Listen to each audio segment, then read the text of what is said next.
প্রিয় শিক্ষার্থীবৃন্দ, সবাইকে আমার সালাম জানাই। আসসালামু আলাইকুম। আজকে আমরা একটা সিকিউ, ফুল একটা সিকিউটা আমার কাছে সবচেয়ে ভালো লাগে এই সিকিউটা। আর 5টা এমসিকিউ আমরা সলভ করতে যাচ্ছি। চলো, তোমাদের সময় নষ্ট না করে আমরা দ্রুতই শুরু করি। লেখাটা ভালো হয়নি বিকজ আমার হাতটা ভাঙা, আমার হাতে এখানে সমস্যা, এই হাতটা। তো এই সমস্যা হওয়ার পর থেকে আমি আর ঠিকমতো ওইভাবে আর করতে পারি না। এটা ক্ষমা সুন্দর দৃষ্টিতে দেখিও। চলো আমরা শুরু করে দিই। তো একটি গাড়ির চাকা মিনিটে এতবার ঘুরে 10 কিলোমিটার পথ অতিক্রম করলে, মিনিটে এতবার ঘুরে 10 কিলোমিটার পথ অতিক্রম করলে চাকার পরিধি কত হবে? চাকার পরিধি হচ্ছে, একবার ঘুরে চাকা যে দূরত্ব অতিক্রম করে তাকে চাকার পরিধি বলে। আমি আবার বলছি, চাকা একবার ঘুরে রেখা বরাবর যে দূরত্ব অতিক্রম করে তাকে চাকার পরিধি বলে। তাহলে এই মিনিটটা দিছে অযথা তোমাকে কনফিউজ করার জন্য।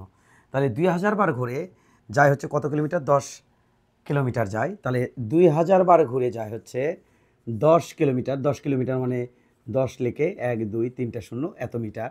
অতএব একবার ঘুরে যায় এত বার, কিন্তু এত বার ঘুরে যায় হচ্ছে, এত বার ঘুরে যায় হচ্ছে 10,000 মিটার। অতএব একবার ঘুরে যায় কত? সেটা হবে 10 3টে শূন্য ডিভাইডেড বাই 2 লিখে 1 2 3টে শূন্য, এই কাটা এই কাটা এই কাটা, তাহলে 5 মিটার। এটা আমাদের অ্যান্সার। তাহলে চাকার পরিধি হচ্ছে 5 মিটার। তো এরপরের আমাদের এমসিকিউটা হচ্ছে, একটি ঘড়ির সেকেন্ডের কাটার কৌণিক কম্পাঙ্ক কত? দেখো, কৌণিক কম্পাঙ্ককে ওমেগা দ্বারা প্রকাশ করা হয়। কৌণিক কম্পাঙ্ক মানে 1 সেকেন্ডে যে কয়বার ঘোরে তাকে বলা হয় কৌণিক কম্পাঙ্ক। 1 সেকেন্ডে যে কয়বার কাঁপে তা না, যে কয়বার ঘোরে। এক্ষেত্রে 1 সেকেন্ডে যে কয়বার ঘোরে তাকে বলা হয় কৌণিক কম্পাঙ্ক। তাহলে একটা ঘড়ি ঘন্টার সেকেন্ডের কাঁটা আসলে 60 সেকেন্ডে একবার ঘোরে। কয়বার ঘোরে? একবার ঘোরে।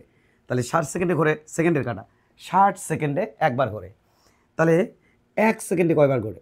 অর্থাৎ সেকেন্ডের কাঁটা 60 সেকেন্ডে ঘোরে হচ্ছে একবার। Tick tick tick tick tick tick tick tick tick, এরকম করে 1 মিনিটের মধ্যে সে একবার ঘুরে আসে। আর 1 মিনিটের মধ্যে তার সময় অতিবাহিত হয় 60 সেকেন্ড। তাহলে 60 সেকেন্ডে ঘোরে একবার। 1 সেকেন্ডে ঘোরে কয়বার? 1/60 বার, এতবার। এটাকে কি লেখা যায়? এটাকে লেখা যায় বারটাকে, এটাকে লেখা যায় রেভুলেশন, মানে ঘূর্ণন পার সেকেন্ড। 1 সেকেন্ডে 1/60 এত revolution per second. Revolution per second মানে রেভলিউশন মানে হচ্ছে আবর্তন। তাহলে 1 সেকেন্ডে এতবার আবর্তন করবে, 1/60 বার। তাহলে অতএব ওমেগা সমান, কৌণিক কম্পাঙ্ক ওমেগা সমান 1/60 রেভলিউশন পার সেকেন্ড। আশা করি তোমরা বুঝতে পারছো। এই কোশ্চেনের অ্যান্সার হচ্ছে 1/60 রেভলিউশন পার সেকেন্ড। আমি উইদাউট প্রিপারেশন ছাড়া, মানে আমার প্রিপারেশন ছাড়া এবং কোনো কিছু ছাড়া আমি একটা টি শার্ট গায়ে দিছি এবং তোমাকে পড়াচ্ছি। এবার পরের কোশ্চেনটা, একটি লিফট 2 মিটার পার সেকেন্ড ত্বরণে নিচে নামছে। একটা lift 2 metre per second square হবে, সেকেন্ড স্কোয়ার ত্বরণে নিচে নামছে। লিফটের মেঝে থেকে 1 মিটার ওপরে বস্তু ছেড়ে দিলে কত সময় পর লিফটের মেঝে স্পর্শ করবে? এই প্রশ্নটা। তো এই প্রশ্নগুলো আমাদের নেওয়া হয়েছে নিউটনের বলবিদ্যা থেকে। তো লিফট যদি ওপরে এ ত্বরণে ওঠে তাহলে লিফটের ভিতরে কার্যকারী ত্বরণ হয় এ প্লাস জি বা জি প্লাস এ। আর লিফট যদি এ ত্বরণের নিচে নামে তাহলে লিফটের ভিতরে কার্যকারী ত্বরণ হয় জি মাইনাস এ। তাহলে যেহেতু লিফটটা নিচে নামছে তাহলে এখানে কার্যকারী ত্বরণ এ হবে জি মাইনাস এ। তাহলে এইটা, তাহলে এ ড্যাশ দিলাম। কার্যকারী ত্বরণ হচ্ছে এ ড্যাশ, জি মাইনাস এ। তাহলে এবার তাহলে আমাদের স্থির অবস্থা থেকে, অবশ্যই এই ঘটনাটা ঘটবে কী অবস্থা থেকে? স্থির অবস্থা থেকে। এটা লেখা আছে, আমি তুলি নাই। তাহলে লিফটের মেঝে থেকে এত মিটার উপরে বস্তু ছেড়ে দিলে, স্থির অবস্থা থেকে বস্তু ছেড়ে দিলে এমন হবে আর কি। ছেড়ে দিলে কত সময় পর লিফটের মেঝে স্পর্শ করবে? অর্থাৎ লিফটটা 2 মিটার পার সেকেন্ড ত্বরণ নিচে নামছে, এমন সময় তুমি একটা বস্তু ছেড়ে দিলা স্থির অবস্থা থেকে, তাহলে কত সময় লাগবে? তাহলে এস ইকুয়াল তুমি কি লিখবা? ইউটি প্লাস হাফ এটি স্কোয়ার। হ্যাঁ, এটা লিখবা। তাহলে ইউ কত? স্থির অবস্থা থেকে ছেড়ে দেওয়া আছে এটা। এস হচ্ছে 1 মিটার, সমান সমান হাফ থাকলো। এর মান হলো, এখানে দেখতে পাচ্ছি জির মান হচ্ছে 10, ধরো 10 মাইনাস এর মান হচ্ছে হলো তোমার কত? 2। তাহলে এখানে পাচ্ছি 8। তাহলে 8 ইন্টু টি স্কোয়ার, টি হচ্ছে সময়, সেই সময়টা আমার চাচ্ছে, এটা দিয়ে কাটলে 4। তাহলে টি স্কোয়ার সমান সমান 1/4। আর অতএব টি সমান সমান আমাদের যেটা হচ্ছে হাফ, অর্থাৎ 0.5 সেকেন্ড সময় লাগবে। 0.5 সেকেন্ড সময় লাগবে। ওকে। এবার এবার এর পরের কোশ্চেনটা বলছে, একটু খেয়াল করো, এর পরের কোশ্চেনটা বলছে 2 কেজি ভরের একটি বস্তু 45 মিটার উপর থেকে ভূমিতে পড়ে। এখানেও কিছু কাটছাট করেছি, কারণ এত বড় লেখার জায়গা আমি পাই নাই, আমি শুধু সিগনাল দিচ্ছিলাম যে 2 কেজি ভরের বস্তু 45 মিটার উপর থেকে ভূমিতে পড়ে এত অংশ বেগে আবার ফিরিয়ে গেল, তার মানে ভূমিতে পড়লো। তাহলে এটা হচ্ছে 2 কেজি ভরের বস্তু, এম ভরের বস্তু এসে ভূমিতে পড়লো, ভূমিতে পড়ার পর এই উচ্চতা থেকে ছেড়ে দেওয়া হয়েছে, ভূমিতে এসে পড়লো। বলো তো দেখি ভূমিতে বেগ কত হবে? ভূমিতে পড়ার স্পর্শ করার আগ মুহূর্তে বেগ হবে ভি সমান V1 দিলাম, এটা √2gh এটা, এবং সে ওপরের দিকে আবার বাউন্স করছে, তার মানে ওপরের দিকে যে উঠছে সেই বেগটা যদি V2 হয়, তাহলে V2 সমান হবে 2/3 এইটা 2/3 বেগে আবার ফিরে গেল। তাহলে ভরবেগের পরিবর্তন কত হবে? তাহলে ভরবেগের পরিবর্তন, এই বেগের মান ও দিক সহ যদি পজিটিভ হয় তাহলে ওটার মান ও দিক সহ হবে নেগেটিভ, ওটার মান ও দিক সহ যদি পজিটিভ ধরো তাহলে এটা হবে নেগেটিভ। তাহলে ভরবেগের পরিবর্তন এটা আমাদের হচ্ছে ডেল পি, এটা সমান ভরবেগের পরিবর্তন কত তাই বলছে। তাহলে আমরা ভরবেগের পরিবর্তন চাচ্ছি এম, আমরা চাচ্ছি V2 minus M minus V1, হ্যাঁ এইটা। তাহলে এইটা হচ্ছে ভরবেগের পরিবর্তন। তাহলে M1 এম যদি কমন নেই তাহলে V2 প্লাস V1 এটা হবে আমাদের। তাহলে এম আমরা কমন নিচ্ছি, তাহলে এম কমন নিলে V2 হবে √2/3 √GH মাইনাস √2GH, আমি এখানে ভুল লিখ করেছি, √2GH, হ্যাঁ। তাহলে এটা হবে √2GH, হ্যাঁ, প্লাস এটা হবে √2GH, হ্যাঁ। এখানে যদি আমি √2GH কমন নেই তাহলে আমাদের হবে এম ইন্টু √2GH, আর এখানে যদি থাকলো 2/3 আর তার সাথে থাকলো 1, তাহলে এটা আমাদের থাকতেছে হচ্ছে বিষয়টা 5/3, তাহলে 5/3, তারপরে থাকলো আমাদের এম, তারপরে থাকলো আমাদের √2GH, হ্যাঁ। আমরা একটু মানটা বসে দিতে চাই, 5/3 এখানে মান বসাই, 5/3, ওকে। তারপরে এম এর মান হচ্ছে 0.2 √2GH, 2 দিলাম, জির মান 10 দিলাম, এইচ এর মান 45 দিলাম, তাহলে এটা হচ্ছে 45 × 90, 90 × 900, তাই তো। তার মানে 900কে আমরা রুট করলে হবে তোমার 900কে √2 করে দেবো, তার মানে এটা হচ্ছে 5/3, ওকে, 0.2, আর এটা হচ্ছে √900, 45 × 90, তার সাথে একটা শূন্য থাকলো, তাহলে এটা হচ্ছে √3 আর 100কে করলে হচ্ছে 9কে রুট করলে হচ্ছে 3 আর 100কে হচ্ছে 10, তাহলে 30। তাহলে এখানে হচ্ছে 5/3 ইন্টু 0.2 ইন্টু 30, তাহলে এই দশমিক দিয়ে এই শূন্যটা কাটা, তাহলে 5 × 2 = 10, 3 × 10 = 30, তাহলে 30/3, তাহলে 10, এটা হবে 10 এত ভরবেগের পরিবর্তন। তাহলে 10 ভরবেগ হচ্ছে কেজি মিটার বেগ, বের পরিবর্তন, তাহলে এম ডেল ভি, তাই তো। তাহলে এম হচ্ছে ভর, ডেল ভি হচ্ছে কেজি মিটার পার সেকেন্ড, ওকে। তাহলে এটা হচ্ছে আমাদের ভরবেগের পরিবর্তনের তোমার হার হচ্ছে এটা 10 কেজি মিটার পার সেকেন্ড। তাহলে নেক্সট প্রশ্ন, 1 নম্বর প্রশ্নটা আমরা চলে যাচ্ছি। 1 নম্বর প্রশ্নটা হচ্ছে, মনে থাকবে তো, দেখো কী করছি, কত বেগে পড়লো নিচে এখানে যখন ভূমিতে পড়বে তার আগ মুহূর্তে বেগ কত হবে? তপাস। কত বেগ হবে? তপাস, √2GH, আমরা সবাই জানি এটা √2GH, অর্থাৎ এটা তো জানোই তোমরা, তাই না? V² সমান তুমি লিখতে পারো U² + 2GH, যেহেতু এটি স্থির অবস্থা থেকে ছেড়ে দিয়েছি তাহলে এখানে ইউ এর মান 0, এত কিছুতে ব্যাখ্যা করলাম না, এটা সমান 0, তাহলে ভির মান হবে √2GH, হ্যাঁ। তাহলে এখান থেকে আমরা লিখছি V1 √2GH, আবার বাউন্স করে যখন উপর দিকে উঠলো তখন হলো 2/3, যে বেগে পড়ছে তার 2/3 বেগে ওপর দিকে উঠছে, এটা প্রশ্নে বলা থাকবে আর কি, যে বেগে পড়ছে তার 2/3 বেগে ওপর দিকে উঠছে। তাহলে আমার তো অবস্থায় ভরবেগের পরিবর্তন কত হবে? এখানে কোনো কনফিউশন হলে এইদিকের মান ও দিক সহ, বেগের মান ও দিক সহ পজিটিভ ধরছি, এটার মান ও দিক সহ নেগেটিভ, এটা ওয়াই অক্ষের ধনাত্মক দিক, এটা হচ্ছে ওয়াই অক্ষের ঋণাত্মক দিক, একটা ধরলেই হয়েছে। তাহলে এটা হচ্ছে ভরবেগের পরিবর্তন, ওকে। নেক্সট কোশ্চেন 1 নম্বর কোশ্চেন কিছু দেখে বুঝতে পারছো না? আমি তোমাকে কোশ্চেনটা করছি। এখানে প্রতিটি ভর এর ওপরে নেট বল কত? ওপরের 1 নম্বর কোশ্চেনে প্রতিটি ভরের ওপরে নেট বল কত? আমি এই 3টা ভর একই সমমানের ভর, এটা এম, তাহলে বল কত দিয়েছে বাবা? F। তাহলে এ কত পেয়েছে? দেখো এটাকে কমন সেন্স থেকে করলে এটা হবে F/3, এটা হবে F/3, এটা হবে F/3, সমানভাবে আমি যে বলটা প্রয়োগ করবো সেটা সমান ভাগে ভাগ হয়ে যাবে।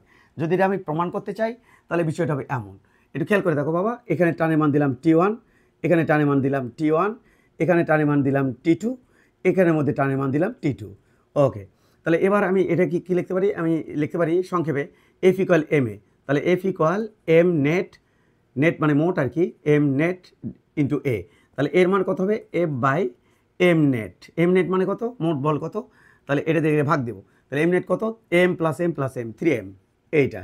তাহলে এবার বলো তো দেখি আমি 1 নম্বর সমীকরণ কী লিখতে পারি? 1 নম্বর সমীকরণ লিখতে পারি এই তিনটে বস্তু একটা সিস্টেম।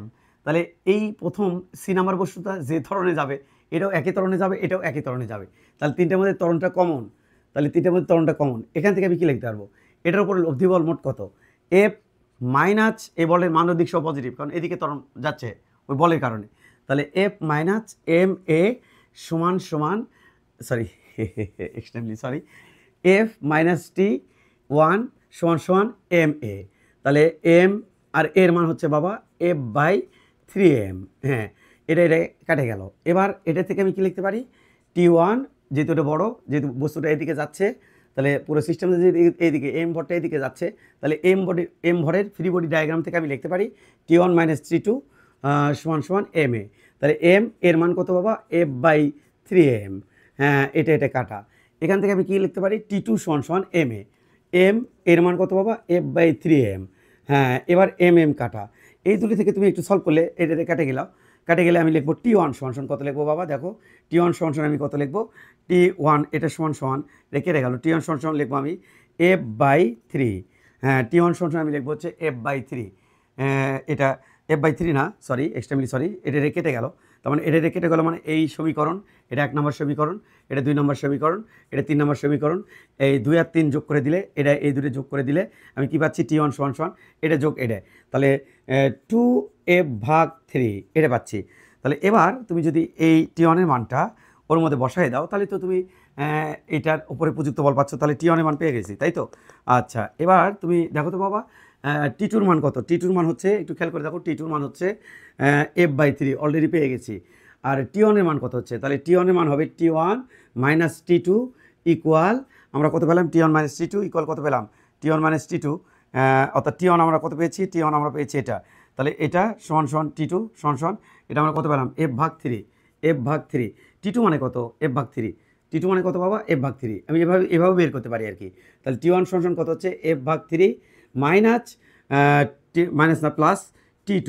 হ্যাঁ, এটা লিখতে পারি। তাহলে এখান থেকে আমি লিখব T1 এর মান কত? T1 এর মান হচ্ছে f/3 সাথে যদি আমি এটা যোগ করে দিই, এটা যদি যোগ করে T2 T1 মানে হচ্ছে, সরি এখান থেকে করি, T2 মানে কত হচ্ছে? f/3। তাহলে এবার যদি আমি তোমাকে দেখাই যে T1 মাইনাস T2 মানে হচ্ছে, T1 মানে হচ্ছে আমরা লিখতে পাচ্ছি, T1 মানে আমি লিখতে পাচ্ছি কত? 2f/3। আচ্ছা, এবার বলো তো দেখি এখান থেকে আমি কী লিখতে পারি? f মাইনাস T1 সমান সমান এম এ। তাহলে f/3 এইটা, এই যে এটা। তাহলে এখান থেকে f মানে কত লিখতে পারি? f বা T1 মানে কত লিখতে পারি? এটা পাশে দাও। T1 মানে আমি কত লিখবো? f minus f/3। হ্যাঁ, তাহলে এখান থেকে আমি লিখতে পারি 3 নিলাম, তাহলে এটা হচ্ছে 3f আর মাইনাস f, তাহলে 2f/3। হ্যাঁ, তাহলে এটা হচ্ছে 2f/3। তাহলে দেখো এর উপরে নেট বল কত? এর উপরে নেট বল, এর উপরে, ওইদিকে f, এদিকে T1। তাহলে f থেকে T1 বাদ, তাহলে f থেকে T1 বাদ দিলে কেমন হচ্ছে বাবা? f থেকে T1 বাদ দিলে এই যে f/3। তাহলে এ কত বল পাচ্ছে? এই সি বস্তুটা বল পাচ্ছে f/3। আচ্ছা, এখানে একটু খেয়াল করো, T1 এর মান কত? T1 এর মান 2f/3। তাহলে T1 এর মান হচ্ছে 2f/3, আর T2 এর মান কত? f/3। তার মানে এটাও পাচ্ছে কত? এটা তো 2 ভাগ, এটার থেকে, তাহলে এটা হচ্ছে 2f/3। এখানে এইদিকে T1 মান হচ্ছে 2f/3, আর এদিকে T2 মান হচ্ছে কত? f/3। তাহলে এটা থেকে বাদ দিলে আমাদের কত হচ্ছে? এটা থেকে বাদ দিলে এটাও পাবে f/3। হ্যাঁ, আর বাকি থাকলো এটা T2 মানে কত বাবা? T2 মানে এই যে দেখো f/3, তাহলে f/3। হ্যাঁ, এ ভাগে পাইছে f/3, এটার উপর নেট বল, এম এর উপর নেট বল হচ্ছে f/3, এম এর উপর নেট বল হচ্ছে f/3, এম এর উপর নেট বল হচ্ছে f/3। হ্যাঁ, এভাবে তুমি করতে পারো। তো চলো, আমাদের লাস্ট সৃজনশীল একটা ম্যাথ আছে, সেই সৃজনশীল ম্যাথটা আমরা সলভ করে এখান থেকে আমরা বিদায় নেব। ওকে, তো চলো দেখে আসি কত হচ্ছে। 0.85 কেজি ভরের দুটি কণা ও বিন্দুর সাপেক্ষে দুটি চিকন রড দ্বারা সংযুক্ত। ও বিন্দুর সাপেক্ষে এবং ঘুরতেও পারে, ও বিন্দুর সাপেক্ষে ঘুরতেও পারে। হ্যাঁ, আমরা একটু যদি ডেমো আঁকাই তাহলে বিষয়টা হবে এমন এটা একটা এটা হচ্ছে এখানে এম ভর, তারপরে এখানে হচ্ছে এম ভর, আর এটা হচ্ছে ও বিন্দু, এটা হচ্ছে ও বিন্দু। তাহলে একটা এমের মান 0.85 কেজি, আর একটা এমের মান 0.85 কেজি। ওকে, ও বিন্দু সাপেক্ষে এটা ও বিন্দু সাপেক্ষে ঘুরতে পারে। ওকে, প্রতিটি রডের দৈর্ঘ্য দেওয়া আছে 45 সেন্টিমিটার। তাহলে এই রডের দৈর্ঘ্য হচ্ছে 0.45 সেন্টিমিটার, মানে মিটার 0.45, কারণ 45 সেন্টিমিটার মানে হচ্ছে এটাকে 100 দিয়ে ভাগ দিতে হবে, তাহলে 0.45 মিটার, আর এটা হচ্ছে 0.45 মিটার। এমত অবস্থায় প্রতিটি রডের ভর দেওয়া আছে তোমার। তাহলে এই রডের ভর কত? রডের ভর, এই এমটা কার ভর? বস্তুর ভর। তাহলে এটার নাম কি? এম। এখানে লাগানো একটা কি? এম। এই দুটো বিন্দু মতো বস্তুর ভর, বিন্দুর মতো বস্তুর ভর, বিন্দুর সাপেক্ষে দুটি কোণা, এই যে কোণা বলছে, তাহলে বিন্দুর মতো বস্তুর ভর। তাহলে একটা বস্তুর ভর হচ্ছে এইটা, আর একটা বস্তুর ভর হচ্ছে এইখানে বাঁধা। তাহলে এটা চিকন রড, এটা একটা চিকন রড, এই রডের এই মাঝখানে বাঁধা আছে এত কেজি, আর শেষে বাঁধা আছে এত কেজি। এবং এই রডের ভর কত? প্রতিটি রডের ভর, এর ভর হচ্ছে 1.5 কেজি, আর এই রডের ভর হচ্ছে 1.5 কেজি। ওকে, তাহলে এবার বলছে সম্পূর্ণ ব্যবস্থা এত রেডিয়ান পার সেকেন্ড কোণ বেগে ঘুরছে। পরবর্তীতে চিকন রড দুটি বাঁকিয়ে একটি সমবাহু ত্রিভুজ তৈরি করা হলো। প্রথমে চাচ্ছে ও বিন্দুর সাপেক্ষে জড়তার ভ্রামক ও গতিশক্তি কত হবে। এই যে ও বিন্দুর সাপেক্ষে জড়তার ভ্রামকটা কত হবে, প্রথমে এটাকে আমরা সেক্টর ওয়াইজ ভাগ করে করব। অর্থাৎ I1 মানটা আমরা নিব, I1 মানে এই ভরের সাপেক্ষে। তাহলে এই ভরটা কত দূরে আছে বাবা? তাহলে I1 বিন্দু ভরের জন্য কী লিখতে পারি? mr²। তাহলে এম এর মান কত? 0.85, আর এর মান কত? এখান থেকে এখানকার দূরত্ব কত? এখান থেকে এখানকার দূরত্ব 0.45, তারপরে স্কোয়ার mr²। তাহলে I2 এটার জন্য নিব। তাহলে I2 এই অক্ষের সাপেক্ষে, তাহলে এটা কত হবে? 0.85 ইন্টু এটা হচ্ছে 4.5, তারপরে হচ্ছে তাহলে 2 ইন্টু 0.45, তারপরে স্কোয়ার ডাবল আর কি, অর্থাৎ এটা আমি লিখতে পারি 0.9, তারপরে স্কোয়ার সংক্ষেপে লিখতে পারি। তাহলে 0.45 যোগ 0.45, এটা যোগ করে দিলে হচ্ছে 0.9, তারপরে স্কোয়ার I3। এবার পুরোটাকে একটা রডের সাপেক্ষে নেব, পুরোটা এই অক্ষের সাপেক্ষে পুরোটা রড বিবেচনা করে। তাহলে এই রডের ভর কত? এইটুকুর ভর কত? 1.5 কেজি। এইটুকুর ভর কত? 1.5 কেজি। তাহলে রডের প্রান্তকে আমি বিন্দু সাপেক্ষে, রডের প্রান্ত বিন্দুকে আমি অক্ষের সাপেক্ষে জড়তার মান কত? 1/3 ml²। এম এর মান কত? 3, আর এল এর মান কত? এখান থেকে পুরো রডের দৈর্ঘ্য হচ্ছে এইটা, তাহলে পুরো রডের দৈর্ঘ্য হচ্ছে 0.9, তারপরে স্কোয়ার, তাহলে 3 কাটা, টোটাল যোগ করে দিতে হবে। টোটাল জড়তা ভ্রামক আই হবে হলো 1.67 সম্ভবত, আমরা একটু দেখি, সম্ভবত 1.67, আমরা একটু 1.67 সম্ভবত, হ্যাঁ 1.67 তোমরা ক্যালকুলেট করে নিও, কেজি মিটার স্কোয়ার জড়তা ভ্রামক। এবং গতিশক্তি চাইছে, গতিশক্তি, তাহলে গতিশক্তি কত হবে? কাইনেটিক এনার্জি এটা সমান কত? Half I omega square, half I এর মান কত? I এর মান হচ্ছে 1.67, এটা পরে square into I omega square, ওমেগার মান কত? 0.3, তারপরে স্কোয়ার, এখান থেকে করে নিও, এত জুল হবে বাবা, এত জুল। হ্যাঁ, এই প্রশ্ন আমাদের চলে গেল। লাস্ট প্রশ্নটা থাকলো আমাদের কোনটা? সেটা হচ্ছে সমবাহু ত্রিভুজের ভরকেন্দ্রগামী অক্ষের সাপেক্ষে, ভরকেন্দ্রগামী তলের সাথে লম্ব অক্ষের সাপেক্ষে, তলের সাথে হবে এটা বাবা, তলের সাথে লম্ব অক্ষের সাপেক্ষে জড়তার ভ্রামক কত? অর্থাৎ সমকোণী ত্রিভুজের, না সমবাহু ত্রিভুজের, এটা আমি ক্লাসে করাইছি। সমবাহু ত্রিভুজের তোমার এটাকে সহজ নিয়মে করাইছি। এটা একটা সমবাহু ত্রিভুজ, এটা একটা সমবাহু ত্রিভুজ, এটা একটা সমবাহু ত্রিভুজ। এই সমবাহু ত্রিভুজের এই অক্ষের সাপেক্ষে জড়তা ভ্রামক আমরা কত জানি? আগে তুমি প্রত্যেকটা বাহুর দৈর্ঘ্য দেখে নাও, এই বাহুর দৈর্ঘ্য কত? দেখো প্রতিটি রডের দৈর্ঘ্য, এই একটা রড ছিল, পুরো একটা রড ছিল, পুরো এই রডটাকে বাঁকিয়ে এরকম করে বানাইছো। পুরো রড ছিল, কটা রড ছিল? 2টা রড। তাহলে এই একটা রড আর একটা রড, 2টা রডের মোট দৈর্ঘ্য কত? 2টা রডের মোট দৈর্ঘ্য, প্রতিটি রডের দৈর্ঘ্য বলছে এত। তাহলে 2টি রডের মোট দৈর্ঘ্য হবে হলো আমাদের কত? 45 সেন্টিমিটার যোগ 45 সেন্টিমিটার, তার মানে হচ্ছে আমাদের 90 সেন্টিমিটার। তাকে 3 দিয়ে ভাগ করলে আমাদের কত হবে? 30 সেন্টিমিটার। তাহলে কত হবে? 30 সেন্টিমিটার। তার মানে তুমি বুঝতে পারছো। তাহলে পুরো একটা রড যেটা কিনা 30 সেন্টিমিটার, পুরো একটা রড যেটা কিনা 90 সেন্টিমিটার, তার প্রত্যেকটা দৈর্ঘ্য হবে আমাদের 30 সেন্টিমিটার, কারণ এটাকে 3 ভাগে ভাগ করে নিচ্ছ তুমি। তাহলে এটা হচ্ছে 30 সেন্টিমিটার, এটা হচ্ছে আমাদের 30 সেন্টিমিটার, এটা হচ্ছে আমাদের 30 সেন্টিমিটার। ওকে, প্রত্যেকটা রডের মোট ভর কত ছিল? প্রতিটি রডের ভর ছিল 1.5 কেজি। তাহলে এটা কয় কেজি হবে? এটা 1 কেজি হবে। এই রডটা কয় কেজি হবে? 1 কেজি হবে। এই রডটা কয় কেজি হবে? 1 কেজি হবে। মোট কয় কেজি হচ্ছে? 1.5 কেজি 1.5 কেজি যোগ করলে 3 কেজি। তার মানে 1.5 কেজি 1.5 কেজি 3 কেজি। তাহলে প্রত্যেকটা রড কয় কেজি ঘরে হচ্ছে? 1 কেজি করে। দুইটা রডের ভর দেওয়া আছে বাবা 1.5 কেজি। তাহলে দুটো রড ভেঙে তুমি কয়টা রড বানাইছো? 3টা। মানে কি বানাইছো? সমবাহু ত্রিভুজ বানাইছো। তাহলে এই অবস্থা। তাহলে এখন বলো তো দেখি, আমি যদি এক লাইনে অঙ্ক করতে চাই তাহলে বিষয়টা হবে এমন, খেয়াল করো। আমি প্রথমে এ অক্ষের সাপেক্ষে জড়তা ভ্রামক বের করবো একটা রডের জন্য, অথবা এ অক্ষের সাপেক্ষে একটা রডের জন্য বের করবো, অথবা এ অক্ষের সাপেক্ষে একটা রডের জন্য বের করবো। যেহেতু এটা সমবাহু ত্রিভুজ, তার মানে এটার 3টা কোণে, প্রত্যেকটা কোণে 3টা কোণের প্রত্যেকটা কোণ হবে 60 ডিগ্রি করে।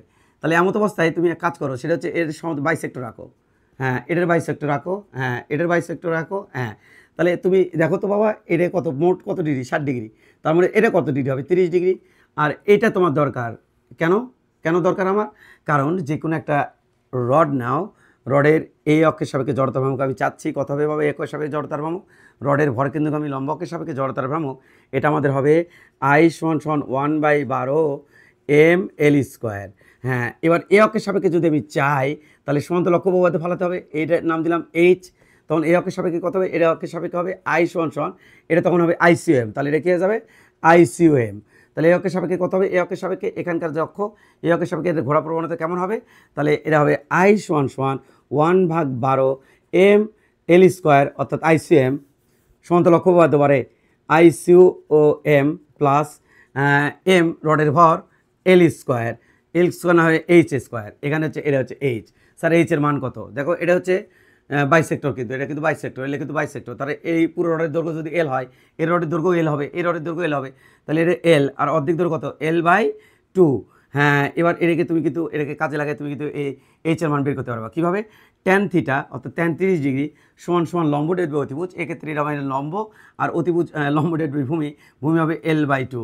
তাহলে এক্ষেত্রে আমি বলবো H = L/, দেখো এটা মানে 1/√3, তাহলে 2√3, এটা হবে H। তাহলে এবার তুমি H এর উপর স্কোয়ার দাও, তাহলে ICM হচ্ছে 1/12 ml²। একটা রডের জন্য বের করতে পারছি, প্লাস তাহলে দেখো এইটা হচ্ছে রড, এই রডটাই সেই কোনটা, এটা হচ্ছে রড, এই রডটাই আমার এটা, আর এই অক্ষের সাপেক্ষে বের করছি, এটাই সেই অক্ষ থেকে দূরত্ব। এই H এর মান কত পেলাম? এটা পেলাম। এবার এই মানটা বসাই দাও, m L/2√3 এটা বসাই দিলাম, 2√3 এটা বসাই দিলাম। তাহলে এটার পরে কী দেবো? স্কোয়ার দেবো। তাহলে এখান থেকে হবে 1/12 ml² প্লাস ml², 4 4 2 2 4, 3 4 12, তাহলে এটা হবে 12। তাহলে এটা হবে 1/6 ml², 1/6 ml²।